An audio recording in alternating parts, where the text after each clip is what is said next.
स्वागत है आपका कृष्ण कथा रस में। आज जानते हैं लड्डू गोपाल जी के विषय में जानकारी। लड्डू गोपाल जी को घर लाएं और सुख, वैभव तथा समृद्धि पाएं। भगवान श्री कृष्ण कान्हा के मोहक रूप के बारे में तो हर पौराणिक ग्रंथ में लिखा हुआ है। काव्य का कोई ऐसा रस नहीं जो भगवान श्री कृष्ण के बिना पूरा हो।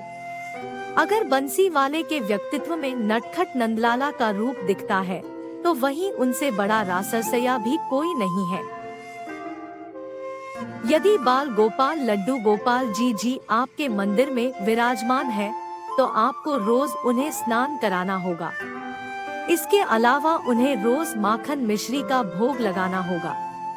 इसके साथ ही घर में मोर का पंख और श्रीमद् गीता पूजा होना चाहिए। इस बात का ध्यान रखना होगा कि जिस कमरे में लड्डू गोपाल जी विराजमान हो यानी जहां उनका मंदिर हो, उस कमरे को बंद नहीं करना चाहिए। लड्डू गोपाल जी को मिश्री का भोग लगाने से अच्छी नौकरी मिलेगी। अगर आपको किसी काम से घर से बाहर जाना है तो आपको घर की चाबी बाल गोपाल को सौंप कर जानी चाहिए। लड्डू गोपाल जी को यानी बाल गोपाल को रखने वालों को तामसिक चीजों का त्याग करना चाहिए। लड्डू गोपाल जी को बर्फी का भोग लगाने से सारे कर्जे माफ हो जाएंगे। बाल गोपाल यानी लड्डू गोपाल जी को रोजाना स्नान, श्रृंगार, पूजन, अर्चन, भोग, आरती और शयन कराना चाहिए। लड्डू गोपाल को खीर का भोग लगाएं। खीर का भोग लगाने से आपको मकान और धन की प्राप्ति हो सकती है। लड्डू गोपाल जी को इलायची वाले दूध का भोग लगाने से समृद्धि हासिल होती है। राधा कृष्ण जी या लड्डू गोपाल जी की पूजा करने से शादी जल्दी और मनचाही होती है।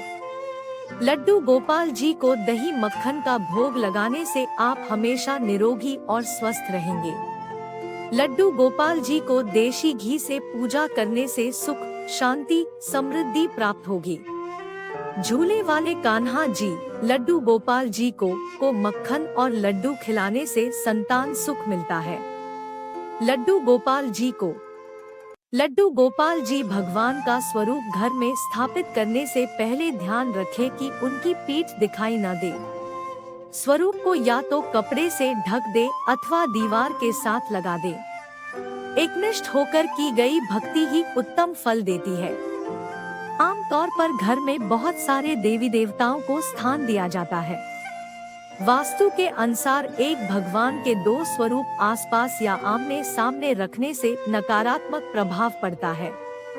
अपनी दरिद्रता को दूर करने के लिए लड्डू गोपाल का दूध में केसर मिलाकर अभिषेक करें। परिवार में सुख शांति नहीं है तो साबुत हल्दी और तुलसी के पत्ते लड्डू गोपाल जी के चरणों में चढ़ाएं।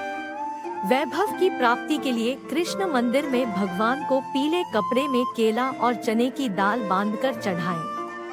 आपकी आमदनी बढ़े इसके लिए लड्डू गोपाल जी नंदलाल का दूध में केसर मिलाकर अभिषेक करें।